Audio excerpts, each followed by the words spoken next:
Okay, so today I'm working on a Dreamcast. It's a Japanese unit. Cost me $140 from eBay. As we can see, it's got NTSC with the J written on there, signifying that it's the Japanese version, and it's running at 100 volts rather than the 240 volts which we need for here in Australia. It's model number HKT3000, and so what we're going to do is pull it open and replace the original power supply in there with a DreamPSU power supply, which is $20 off eBay, and didn't take too long to come in the mail. But basically just strip out the old board, put this one in. Comes with a nice little 3D printed mount which will sit where the power cord goes into the back of the Dreamcast. Over here we'll replace that, and then we should be up and running to get the system running again. It also will be using an AC/DC adapter, which is a 12 volts 3 amp, and so once it's all installed we just need to plug this in to the unit like so, and should be ready to go. The DreamPSU does come with an install guide. Not really needed because it is quite a self-explanatory thing, but there is a little guide there that explains how to take out the power supply, replace it in there, and to screw it in as well, using the 2 screws that are supplies with it. So we'll get to it straight away, and we'll start by accessing the 4 screws. 1, 2, 3 screws, and the 4th one hides in here, just up here underneath that there. So we'll start working on that. Very easy, only 4. And then the power supply is only held in by 2 screws as well, so this should only take a minute really.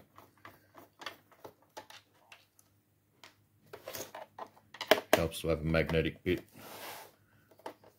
for these screws that are down deep in the holes.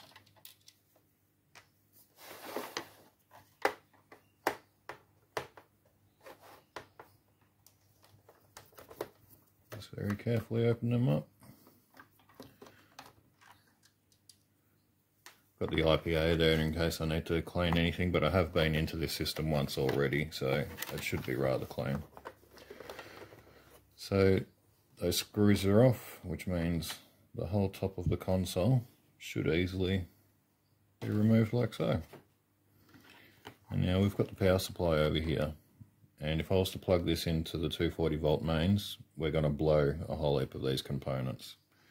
So all I'm going to do is remove this Phillips head screw here, and also the one up over the back. Start by removing that cable there. Removing the 2 screws that are holding in the power supply.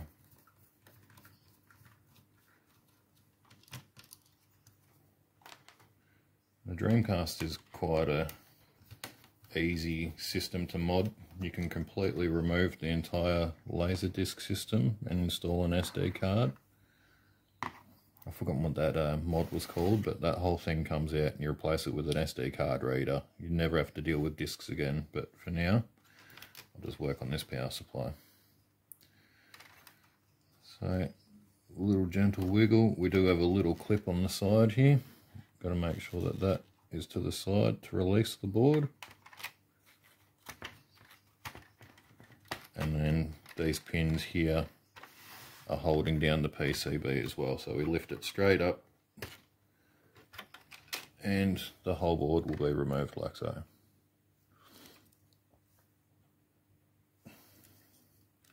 There's actually nothing wrong with this board, so I'm going to hold on to it just in case, but what I'd essentially be wanting to do is to find a replacement for the Australian power supply, but I've had no luck finding them on eBay at the moment, so I'll put that to the side for now. Won't need this bit of plastic either. Keep them together. So We can see on the DreamPSU, we've got these slots here, which is the same as what fits onto here easily. And we can just quite simply put that the right way around for starters. And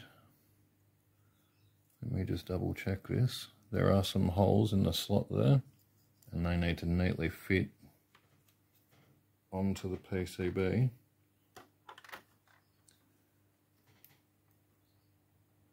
I'll gently push that down, hoping that they'll go in like so. There we go. We need to reconnect our power cable here, which will come onto the two prongs of that. So that's this cable going down onto there. We'll just loop that around, pop that onto there. We do have a screw hole here, which we can use one of the original screws from the original power supply on, and just screw that into place.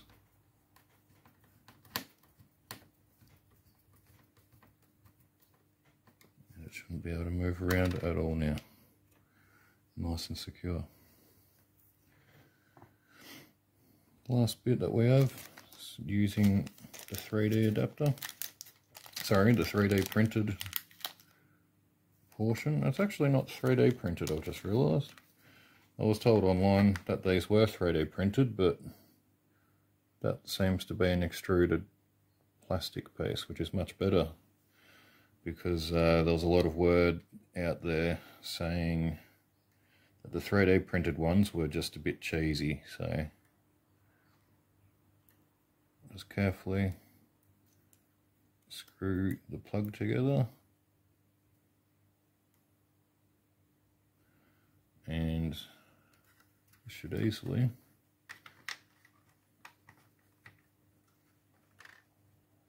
sit into the slot there. That's quite neat. This plastic is quite yellowed, so this will go into a hydrogen peroxide bath to change it, as well as the top. So all of this should be nowhere near as dirty. It's absolutely filthy on the top here. So after it goes in through the hydrogen peroxide and under UV light, it should be much better. Anyway, it should easily pop back on. As I said, it's a very easy mod to do for a Dreamcast. It takes a couple of minutes, and we're already on our way to finishing it off. So just put these screws in.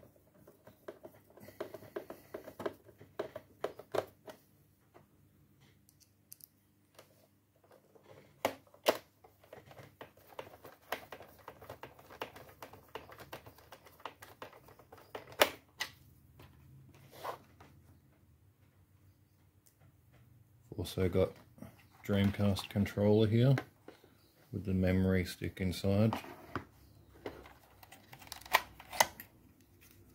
All original and pretty decent condition as well, I'd say. That'll also get a hydrogen peroxide bath too and get some of that yellowing off of it. Do these last two screws, and then we'll be off to go test the unit, make sure it runs correctly as it should. There is quite a lot of discussion on the forums that the DreamPSU is not the best for the systems, but it'll do for me for the meantime, just because I want to see it running. And I didn't want to have a big giant brick at the side of it running. So this plastic should get close to that yellow, to that white. Probably not as obvious as that, but it'll definitely clear up quite a fair bit more.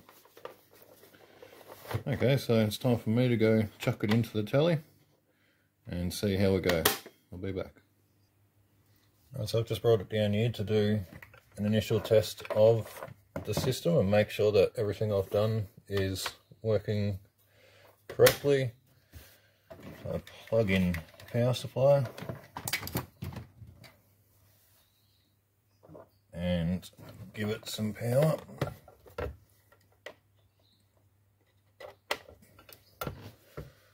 When I press the power button, we should see the orange light come on and hear a little bit from the CD-ROM as well. That's working. It's looking great. Sounds like it's working correctly. I don't actually have any discs for this yet, so what I'll do for now is I'll plug in the controller, which has started to load up for us there, and I'll also plug in our AV leads to install it into the telly. So I've got the disc in there. Hopefully it will read something. I'll just change the language so we can understand what's being said. There we go.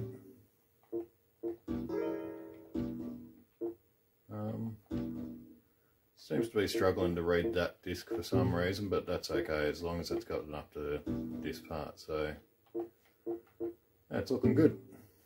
Alright, looks like I've got some capacitors to change with the graininess that's happening, and that'll be it for the video. Cheers.